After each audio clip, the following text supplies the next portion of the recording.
Hi, everyone.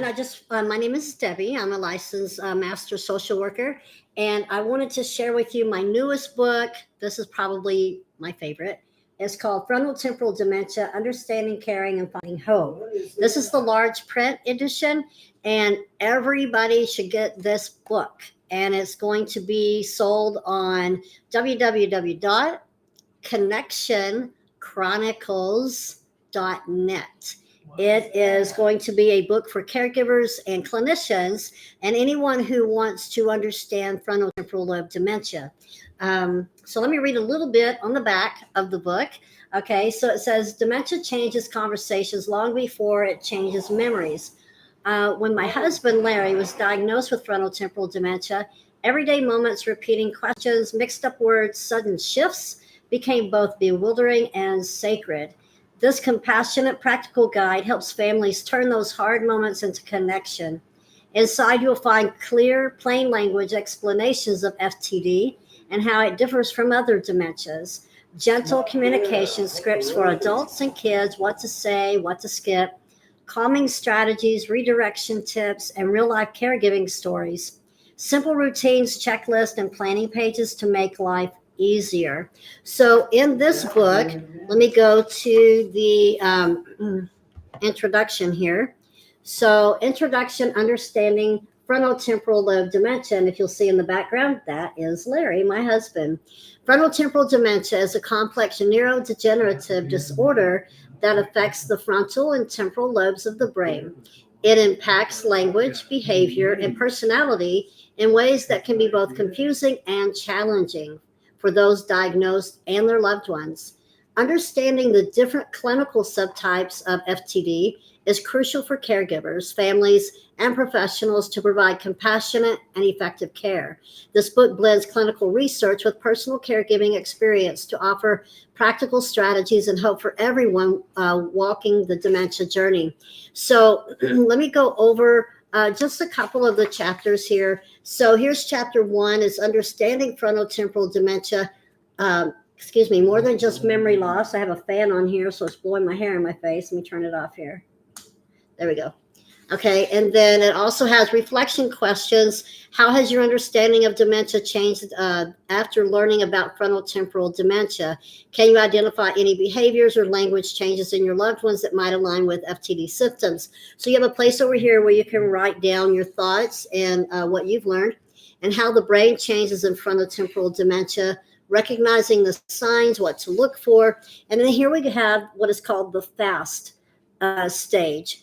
Okay, the 7 stages of dementia.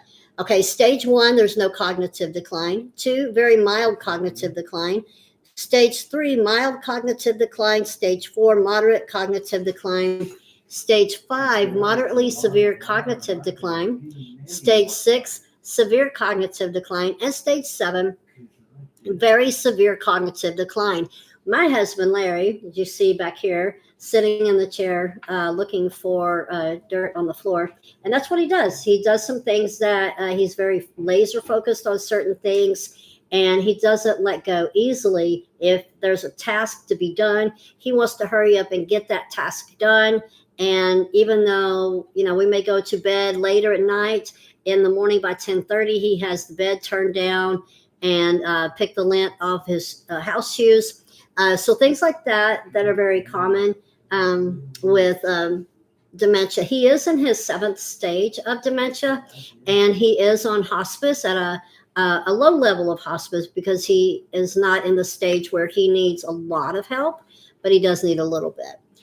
So what I did with the 7 stages is I wrote what I did in each one of the stages, and they're here in the book, and you can read them. Also at the end of the book, okay, there's resources for caregivers and clinicians.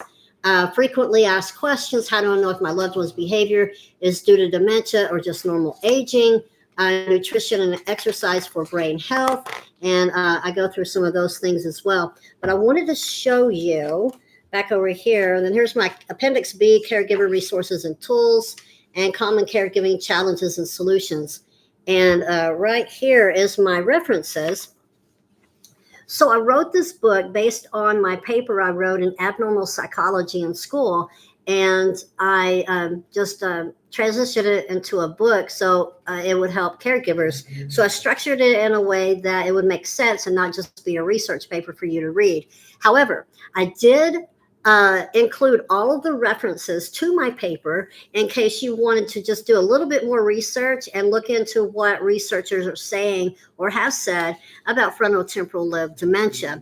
Now, let me add this little tidbit of history. Back in the, I guess, 1919, 1920s, and so Dr. Alois Alzheimer, and whose Alzheimer's is named after, and Dr. Pick, they were colleagues, and a lot of people didn't give Dr. Pick a lot of credit or respect for his research on frontal lobe degeneration. When Dr. Alois Alzheimer read his paper, he was so intrigued by it because the lobar degeneration was also prevalent in Alzheimer's. So he used Dr. Pick's paper. Now, Dr. Pick is known for Pick's disease, which is early onset dementia. It's usually frontotemporal lobe dementia.